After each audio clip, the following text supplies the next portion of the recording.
Setelah itu, Kathy sadar dan berubah. Ia mengembalikan uang 10 miliar kepada Peter, lalu pulang ke panti jompo. Di sana, terlihat ada banyak preman bayaran Peter akan membunuh para kakek-kakek itu. Kathy menghajar mereka semua satu persatu.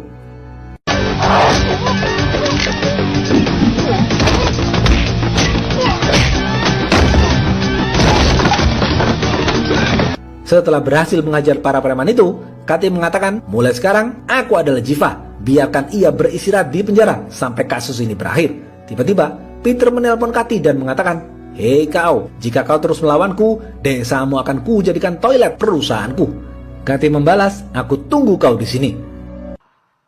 Kathy terus mendorong Peter ke arah besi itu. Kathy kemudian mendorong Peter dengan kuat, sehingga badan Peter tertancap besi tajam itu hingga tewas.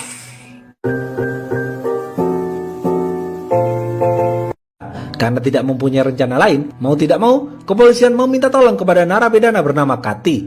Kathy sudah berhasil melarikan diri dari penjara sebanyak 18 kali. Kathy mau membantu kepolisian menangkap Vivek, asal ia diberi fasilitas kipas angin dan HP di dalam selnya. Kepolisian setuju dan Kathy mulai merencanakan strategi. Kathy melihat peta blueprint penjara Kolkata.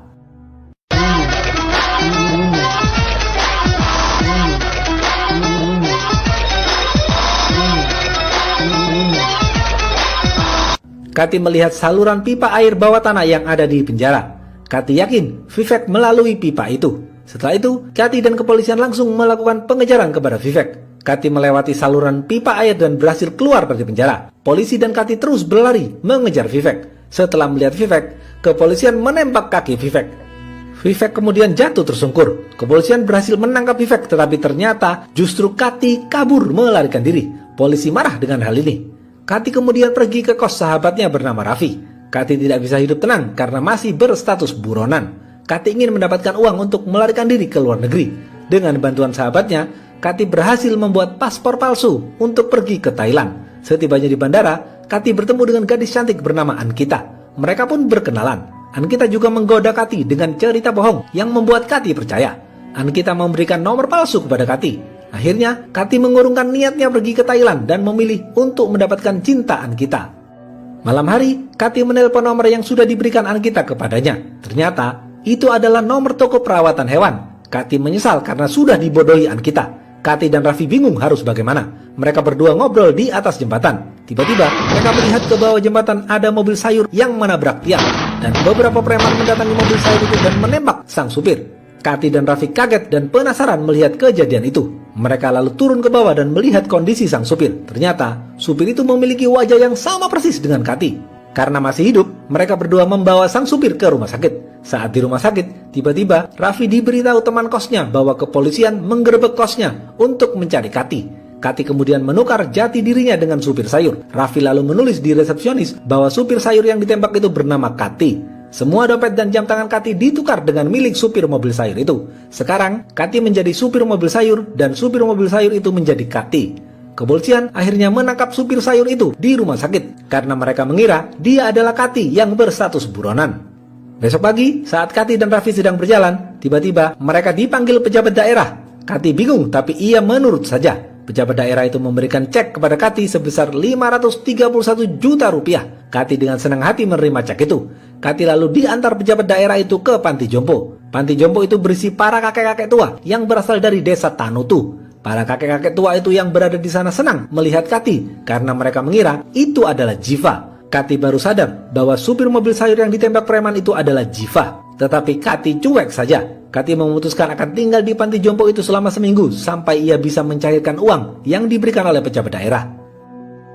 Di panti jompo, Kathy dan Raffi bingung. Mereka diajak berdoa untuk mengenang 6 kakek yang sudah meninggal. Salah satu kakek mengatakan bahwa 6 orang kakek itu meninggal bunuh diri karena ingin menyelamatkan hidup Jiva. Kathy dan Raffi tetap cuek saja mendengar hal itu. Malam hari, salah satu kakek merasakan sakit di dadanya. Beberapa menit kemudian, anaknya si kakek itu datang menjenguk. Ternyata, dia adalah Ankita, wanita yang Kathy temui di bandara. Kathy jengkel dengan Ankita, tetapi Kathy terpesona dengan kecantikan Ankita. Kathy pun memaafkan Ankita. Peter adalah mafia sekaligus pengusaha. Ia adalah pemimpin multinational company. Anak buah Peter memberitahu bahwa Jiva masih hidup. Peter terlihat marah mendengar hal itu, karena Peter sudah membayar para preman untuk membunuh Jiva. Jiva bangun dari tidurnya setelah dioperasi. Jiva kaget karena ia berada di penjara. Jiva teringat bahwa ia dibawa ke rumah sakit oleh seseorang yang wajahnya mirip dengannya. Jiva lalu menjelaskan semuanya kepada kepolisian bahwa dirinya bukan narapidana yang dimaksud. Ia bukan Kati. Kepolisian pun percaya dengan Jiva, tetapi kepolisian tidak bisa langsung membebaskan Jiva. Vivek yang mendengar hal ini ingin membantu Jiva lolos dari penjara agar bertemu dengan Kati. Vivek juga ingin membunuh Kati. Besok pagi, sebuah mobil yang mengaku dari stasiun televisi datang ke Panti Jompo dan ingin mewawancarai Kati karena mereka menganggap Kati adalah Jiva. Saat reporter dan kameramen siap memulai wawancara, tiba-tiba mereka berdua mengeluarkan pisau dan berusaha membunuh Kati. Tetapi Kati yang ahli baku hantam berhasil menghajar dua wanita itu.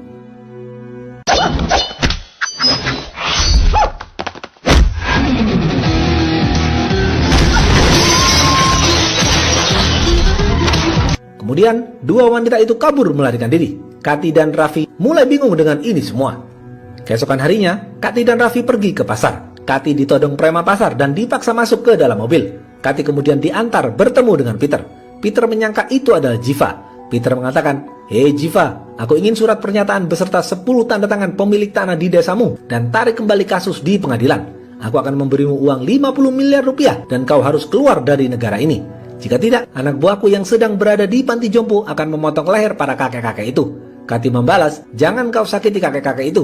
Peter lalu memberikan uang muka sebesar 10 miliar rupiah secara cash kepada Kati. Kati yang tidak tahu apa-apa mengiyakan semua omongan Peter lalu pergi membawa uang itu. Kati senang karena rencananya keluar negeri bisa tercapai. Kati kemudian diundang oleh salah satu organisasi besar untuk menyerahkan penghargaan terhadap dirinya. Organisasi itu juga memberikan uang 80 juta rupiah untuk membantu Jiva memenangkan kasus itu. Kati tidak tahu apa-apa dan hanya menurut saja. Sesampainya di sana, pembawa acara menceritakan semuanya di hadapan penonton tentang perjuangan Jiva dari awal hingga sekarang. Disinilah Kati baru tahu siapa sebenarnya Jiva. Jiva adalah ahli hidrologi. Jiva adalah pemuda polos yang baik hati, yang berasal dari desa kecil bernama Tanutu. Warga desa lain sudah menjual tanahnya kepada multinational company, sedangkan warga desa Tanutu menolak menjual tanahnya. Sejak itu, desa Tanutu menjadi kekeringan. Jiva dan dosennya didukung penuh oleh warga mencari sumber air di desanya. Malam hari, Jiva dan dosennya menggunakan alat khusus mencari sumber air di desanya. Setelah lama mencari, akhirnya Jiva menemukan sumber air itu. Mereka semua tersenyum bahagia. Letak sumber itu ada di 3 titik, yaitu di tanah milik Marumutu, Kamardin, dan San Mugan. Ternyata, secara diam-diam dosen Jiva berkhianat. Dosen Jiva dan multinational company milik Peter bekerja sama untuk membunuh 3 pemilik tanah itu. Jiva mengetahui kematian para pemilik tanah itu bingung dan sedih. Besok pagi, alat-alat berat dari multinational company berada di desa mereka, sedang menggali sesuatu. Jiva dan warga melihat itu langsung bertemu dengan perwakilan perusahaan. Pihak perusahaan mengklaim bahwa tanah itu sudah menjadi milik multinational company milik Peter. Ia memberikan bukti-bukti dokumen kepemilikan tanah itu kepada Jiva dan warga. Jiva kaget membaca dokumen-dokumen itu. Ia kemudian berlari melihat 3 tangan para pemilik tanah yang sudah meninggal. Ternyata di tangan mereka ada stempel sidik jari. Artinya para pemilik tanah itu dipaksa menjual tanahnya lalu dibunuh. Jiva dan warga menangis sedih melihat hal ini.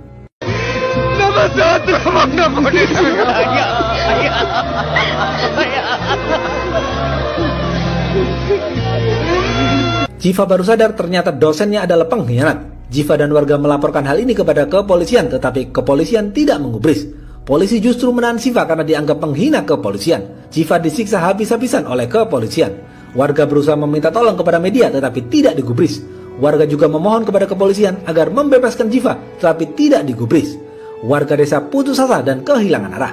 Kemudian, 6 warga desa nekat mengundang media untuk melakukan diri secara langsung. Mereka melakukan itu agar suara mereka didengar dan Jiva dibebaskan dari penjara. Sebelum bunuh diri, salah satu kakek mengatakan, "Aku terpaksa melakukan ini karena kalian tidak mendengarkan kita. Sekarang kalian semua akan meminum darah petani yang bercampur dengan makanan kalian." Setelah kejadian itu, seluruh awak media datang ke desa Tanutu untuk meliput berita itu. Kasus ini akhirnya dibawa ke pengadilan dan dipimpin oleh hakim bernama Kumar. Para lelaki warga desa Jiva akhirnya bekerja di luar negeri sebagai buruh untuk membayar pengacara guna memenangkan kasus itu. Ada yang bekerja sebagai cleaning service di kereta api, ada yang bekerja sebagai pelayan di warung kopi, ada yang bekerja sebagai pembersih got. Sedangkan para wanita tetap berada di desa mereka menunggu hasil pengadilan. Pembawa acara selesai menceritakan semuanya. Kati dan semua orang di acara itu menangis sedih mendengar semua cerita tentang perjuangan Jiva dan warga desanya. Kati kemudian diberi penghargaan dan diberi bantuan dana sebesar 80 juta rupiah untuk memenangkan kasus itu. Setelah itu, Kati sadar dan berubah. Ia mengembalikan uang 10 miliar kepada Peter, lalu pulang ke Panti Jompo. Di sana, terlihat ada banyak preman bayaran Peter akan membunuh para kakek-kakek itu. Kati menghajar mereka semua satu persatu.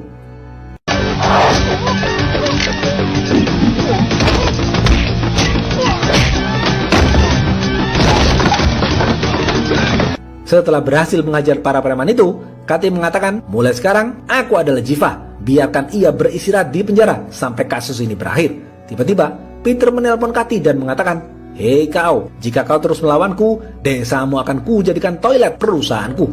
Kati membalas, "Aku tunggu kau di sini." I'm waiting.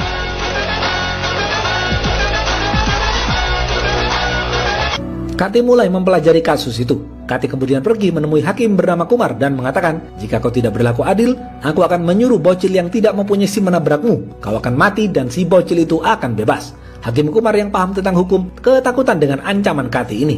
Hakim Kumar lalu pergi menemui Peter.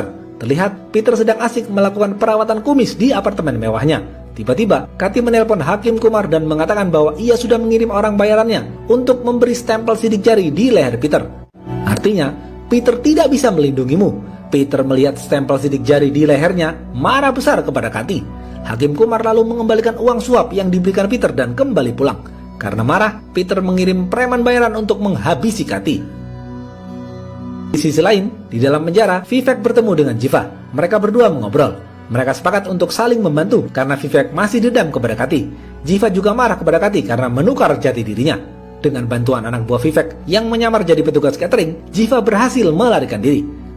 Para preman bayaran Peter mendatangi Panti Jompo untuk membunuh Kati. Para preman itu membawa parang dan bersiap membunuh Kati, tetapi Kati berhasil menghajar mereka semua.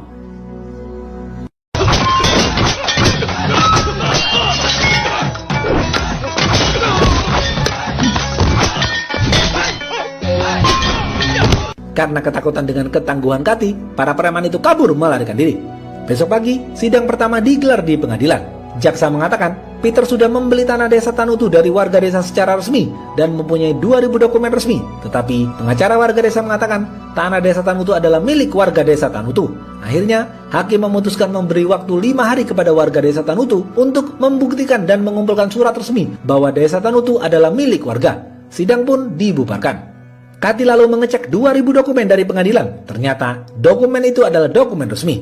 Kati kemudian menelpon beberapa warga desanya yang bekerja di luar negeri yang membuat surat itu. Ternyata mereka semua tidak pernah membuat surat itu. Artinya ini semua ulah licik Peter. Kati menyuruh mereka semua kembali ke India untuk memberikan kesaksian di pengadilan. Tetapi mereka tidak bisa kembali ke India karena paspor mereka ditahan perusahaan. Kati melakukan hal lain untuk mendapatkan perhatian media dan masyarakat guna melawan multinational company. Tetapi media dan masyarakat cuek saja dengan permasalahan ini. Kati dan warga bingung harus bagaimana. Kemudian ada 4 orang kakek yang menawarkan dirinya untuk melakukan lagi guna mendapatkan perhatian media. நம்ம பிரச்சனைய சொல்றதுக்கு வழியா இருக்கும்.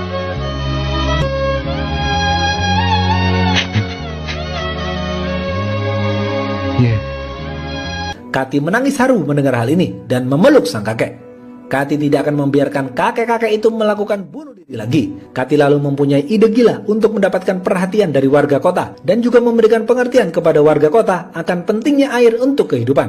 Kati melihat peta blueprint kota Chennai.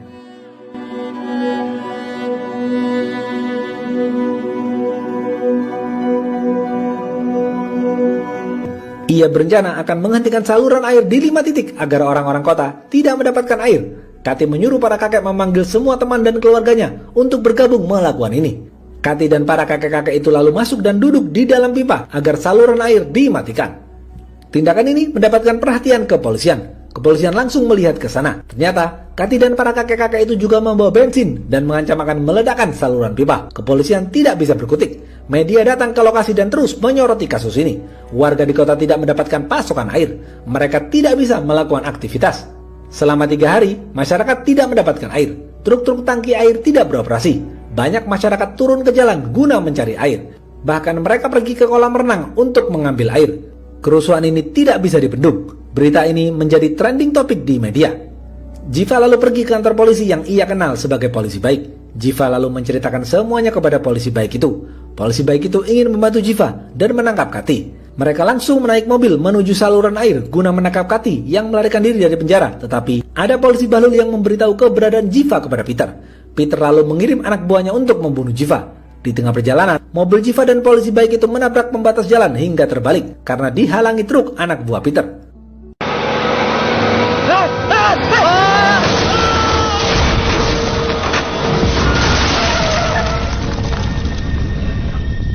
Anak buah Peter kemudian membunuh polisi baik itu dan membawa Jiva. Jiva kemudian bertemu dengan Peter dalam keadaan terluka. Peter kemudian mengatakan kepada Jiva, "Kau sudah berani menghajar anak buahku. Kau juga menghinaku dengan mengembalikan uang 10 miliar kepadaku. Kau mengancamku dengan memberikan stempel sidik jari di leherku." Jiva bingung dengan apa yang dikatakan Peter karena ia tidak pernah melakukan itu semua. Barulah di sini Jiva sadar, ternyata yang melakukan itu semua adalah Kati. Kati tidak seburuk apa yang Jiva pikirkan. Tiba-tiba, secara live di media, Kati keluar dari saluran pipa dan melakukan konferensi pers.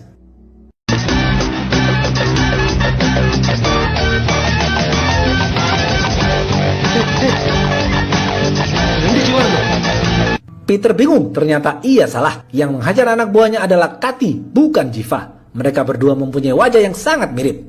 Dalam konferensinya itu, Kati mengatakan bahwa multinational company sudah merusak sumber air untuk lahan pertanian. Hanya Desa Tanutu yang berjuang melawan multinational company. Air adalah elemen penting dalam kehidupan ini. Kita juga harus tahu perjuangan para petani menanam dan memberi makan kita semua. 9 orang sudah mati karena berjuang mempertahankan tanah mereka demi masa depan kita semua. Setiap 30 menit, petani di India meninggal dunia dan keluarganya ditinggalkan begitu saja. Ini sudah terjadi selama 10 tahun terakhir. Selama bertahun-tahun, mereka hidup untuk memberi kita makan. அவங்க குடும்பமே தெருவுக்கு வருது. இது கடந்த 10 வருஷமா நடந்துகிட்டு வருது. அவங்களோட பரம்பரையை உங்களுக்கு சாப்பாடு போடுறதுக்காக வாழ்ந்த குடும்பம். Kita sudah meminta tolong kepada media dan masyarakat, tetapi kalian semua tidak ada yang menggubris. Media sibuk menyajikan acara joget reality show. Maka dari itu, kami terpaksa melakukan hal ini. Oleh karena itu, kami semua meminta maaf karena sudah melakukan ini. Kami semua melakukan ini semata-mata untuk masa depan kita bersama. 40 menit ke depan, kalian akan kembali mendapatkan air. Tetapi, masa depan Desa Tanutu ada di tangan pengadilan besok. Masyarakat tersentuh hatinya dengan apa yang dikatakan Kati. Mereka semua menangis sedih mendengarkan perjuangan para petani. Sedangkan Jiva menangis bahagia karena Kati melanjutkan perjuangannya selama ini. Peter kemudian menelpon Kati untuk membawa surat tanda tangan 10 orang perwakilan Desa Tanutu kepadanya. Karena jika tidak, Jiva akan dibunuh. Kati terpojok dengan hal ini. Mau tidak mau, besok Kati harus membawa Jiva hidup-hidup ke pengadilan. Di panti jompo, terlihat mereka sedang makan bersama karena kelelahan setelah melakukan protes di dalam saluran pipa. Tiba-tiba, salah satu kakek menerima telepon dari teman kosnya Raffi. Teman kosnya Raffi mengatakan, "Hei Raffi, hebat sekali pidato Kati. Kalian berdua bisa terkenal sekarang dan masuk televisi." Barulah di sini para kakek tua itu tahu bahwa Kati bukan Jiva. Selama ini ia berbohong. Kati kemudian datang kepada para kakek tua itu dan meminta 10 tanda tangan untuk menyelamatkan hidup Jiva. Kati berjanji akan memenangkan kasus itu besok. Awalnya, para kakek itu marah karena selama ini Kati berbohong.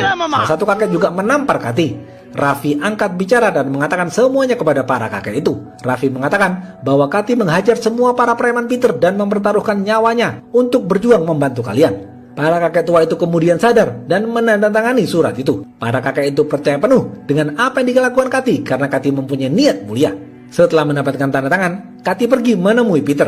Di gedung bawah tanah Peter, Kati melihat banyak reruntuhan kayu yang berasal dari Desa Tanutu. Reruntuhan itu adalah rumah warga Desa Tanutu saat digusur oleh Peter. Kati semakin terbakar emosinya.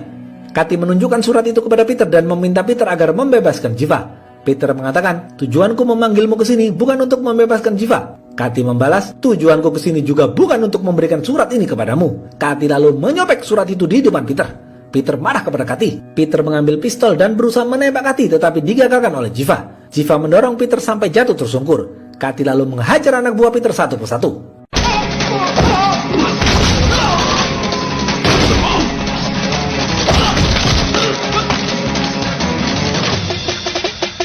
Jiva yang tidak bisa bertarung hanya diam saja melihat pertarungan itu. Setelah menghajar semua anak buah Peter, tiba-tiba Peter menusukkan pisau kepada Kati. Kati masih bisa bertahan dan melepas pisau itu. Kati dan Peter saling dorong dan mencekik. Kati lalu melihat ada besi tajam yang menempel di reruntuhan kayu. Kati terus mendorong Peter ke arah besi itu. Kati kemudian mendorong Peter dengan kuat sehingga badan Peter tertancap besi tajam itu hingga tewas.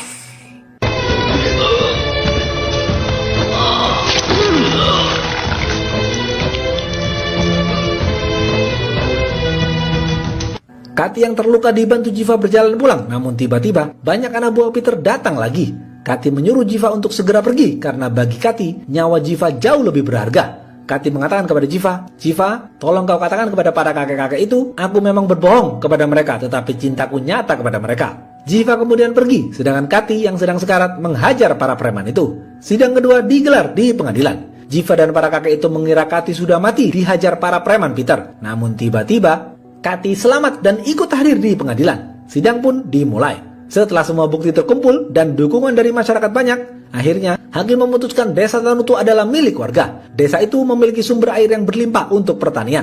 Multinational company harus segera angkat kaki dari sana. Alat-alat berat mereka harus segera dipindahkan dalam waktu 2 hari. Kasus itu akhirnya dimenangkan oleh Jiva dan warga Desa Tanutu. Para wanita Desa Tanutu datang dan merayakan kemenangan ini. Semua orang menangis bahagia merayakan kemenangan ini.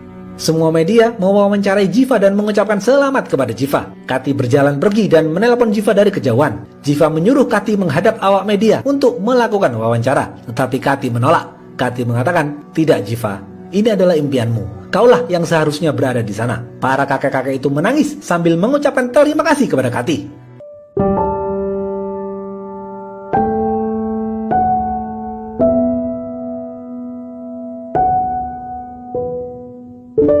Kati kemudian pergi dan merenung. Ia dengan bijaksana memutuskan untuk menelpon polisi dan menyerahkan diri. Kati lalu kembali ke dalam penjara. Habis. Apa pesan dari film ini?